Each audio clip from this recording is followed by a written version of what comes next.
조인섭 변호사의 상담소.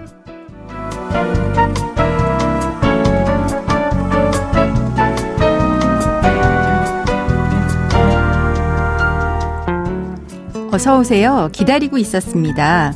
무슨 일이 있으신가요?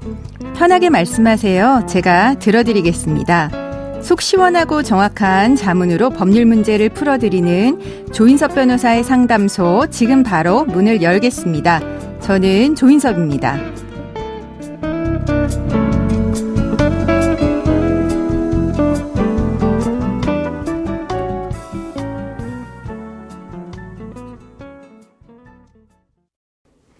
고민이 있을 땐 언제든 문을 두드려주세요. 당신을 위한 로하우스 조담소 이명인 변호사와 함께합니다. 안녕하세요. 네, 안녕하세요. 법무법인 신세계로 이명인 변호사입니다. 네, 오늘은 어떤 고민이 기다리고 있는지 먼저 사연부터 알아보겠습니다.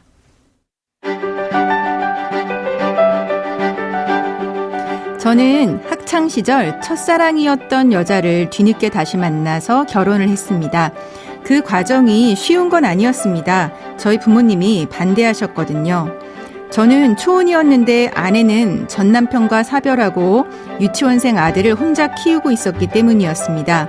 하지만 저는 두 번 다시 그녀를 놓치고 싶지 않았습니다. 그래서 부모님을 간곡하게 설득해서 마침내 결혼을 했죠. 결혼한 이후 우리 가족은 행복하게 살았습니다. 1년 뒤에 딸도 태어났는데 아내의 아이가 동생과 정답게 노는 모습이 정말 보기 좋더라고요.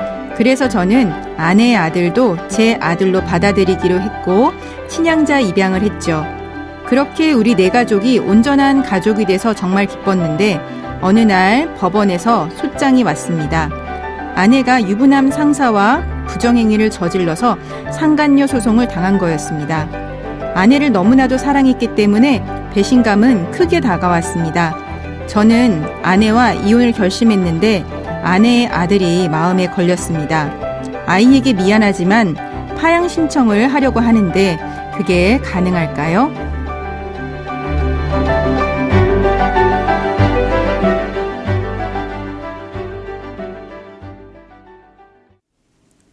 네, 오늘 사연에서 좀 생소한 용어가 나왔습니다. 친양자 입양이라고 하는 건데요. 그 친양자 입양이라고 하는 게 뭔지, 우리가 알고 있는 입양과는 다른 건지 설명을 해주세요. 네, 먼저 일반 입양은 친부모와의 친족과 상속 관계가 그대로 유지되고 네. 성과 본도 바뀌지 않으며 친부모의 가족 관계 등록부에서도 말소되지 않습니다. 네, 네. 반면 친양자 입양은 친부모와의 친족 관계, 상속 관계가 완전히 소멸이 되고 성과 본도 양부의 성과 본으로 변경이 되며 양부모가 친권자가 됩니다. 즉 친양자 입양은 법률상 친부모와의 친족 관계는 완전히 소멸이 되고 양부모의 혼인 중에 출생자가 되는 입양을 의미합니다. 네, 그러니까 일반 입양은 이제 원래 부모와 그 입양부 둘 다 이제 친자 관계가 이제 존재하는 건데 친양자 입양은 원래 부하고의 관계는 완전히 단절된다는 거죠. 그러니까 일반 입양은 가족관계 등록부에 양자라고 기재가 되는 걸까요? 네, 그렇습니다. 기존 일반 입양은 입양 전의 친족 관계가 그대로 존속이 되는 불완전한 양자 제도입니다. 다만 친양자 제도는 완전한 양자 제도 있는데요. 네. 양자임에도 가족관계 등록부에 기재되는 것을 원치 않은 양부모들이 입양 신고 대신에 허위로 친생자로 출생 신고가 하는 경우가 많아서 이를 방지하기 위해서 도입된 것이 친양자 제도라고 할 수 있습니다. 네, 그러면 이 친양자 입양 과정 좀 복잡하고 시간도 오래 걸릴 것 같은데 그 과정도 설명을 해주세요. 네, 친양자 입양은 아무래도 친족 관계가 중대하고 큰 변동을 가져오기 때문에 네. 민법상 친양자 입양의 요건을 엄격하게 규정하고 있습니다. 또한 반드시 가정법원의 심판에 의하여야만 하고요. 네. 먼저 친양자 입양의 요건으로는 양부모가 3년 이상의 혼인 중인 부부로서 공동 입양을 해야 합니다. 그러면 이제 예를 들어서 미혼한 사람이 조카를 이제 친양자 입양하는 거는 어렵다는 이야기일까요? 네, 친양자 입양은 혼인 중의 부부만 가능하므로 어렵습니다. 다만 일반 입양은 가능한데요. 대표적으로는 홍석천 씨가 이혼한 친누나의 자녀들, 즉 조카들을 입양한 사례가 있습니다. 그렇죠. 홍석천은 결혼을 안 했는데 조카들을 입양을 했잖아요. 그러니까 일반 입양은 미혼인 사람도 할 수 있지만 친양자 입양은 이제 양부모가 이제 같이 해야 된다는 거죠. 그러면 사연자분처럼 재혼 가정이 배우자의 아이를 친양자로 입양하는 경우에는 좀 조건이 다르죠. 이것도 설명을 해주세요.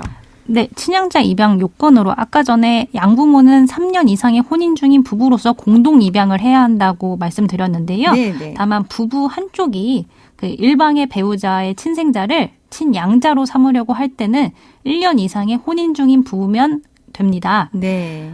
또한 친양자가 될 이는 미성년자여야 하고요. 네. 친양자가 될 미성년자의 친생부모가 친양자 입양에 동의를 해야 합니다. 네. 네. 그러나 친생부모가 자신에게 책임 있는 사유로 3년 이상 자녀에 대한 부양 의무를 이행하지 아니하거나 면접 교섭을 하지 않거나 친생부모가 자녀를 학대 또는 유기하고 그 밖에 자녀의 복리를 현저하게 해쳤다면 네. 동의나 승낙이 없어도 가정법원이 친양자의 입양을 허가할 수 있습니다. 네. 또한 마지막으로 가정법원의 허가를 받아야 합니다. 네. 그러면은 이러한 모든 조건이 다 갖춰졌다라고 하더라도 법원에서 그 입양을 허가하지 않는 경우도 있을까요? 네, 가정법원은 양자 또는 친양자가 될 자녀의 복리를 위해 여러 가지 사정을 고려해서 허가를 하지 않을 수도 있습니다. 네.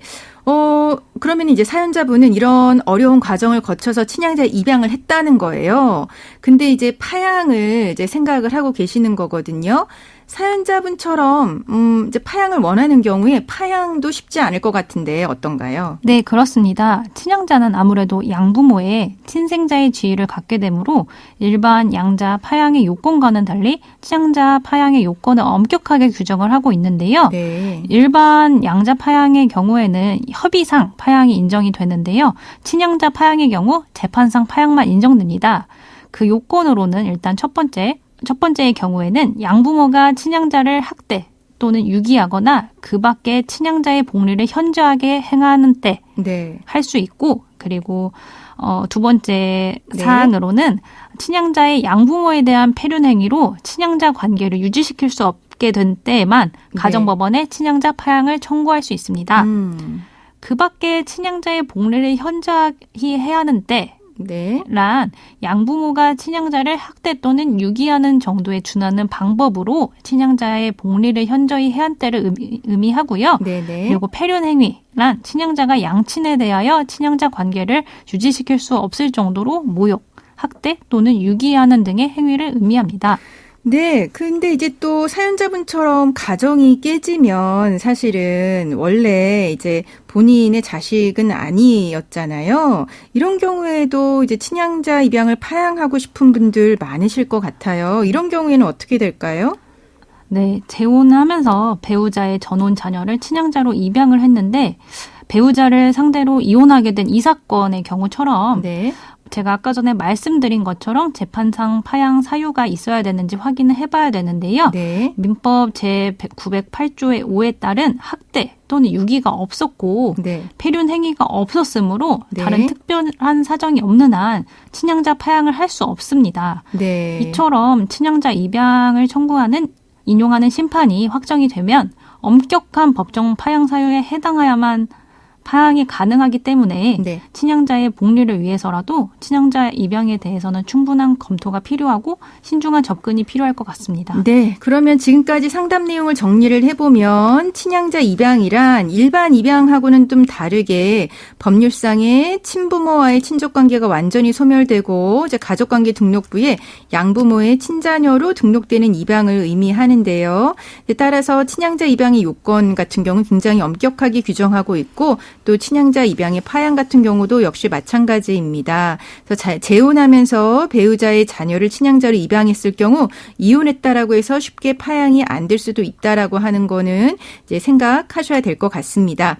네, 조인섭 변호사의 상담소 청취자 여러분들의 사연을 기다리고 있습니다. 사연을 보내시려면 어떻게 해야 되는지 이명인 변호사가 알려주세요. 네, 인터넷 포털 사이트 검색창에 YTN 라디오 조인섭의 상담소를 입력하시고 홈페이지에 들어오셔서 상담 게시판에 글을 남겨주시면 됩니다.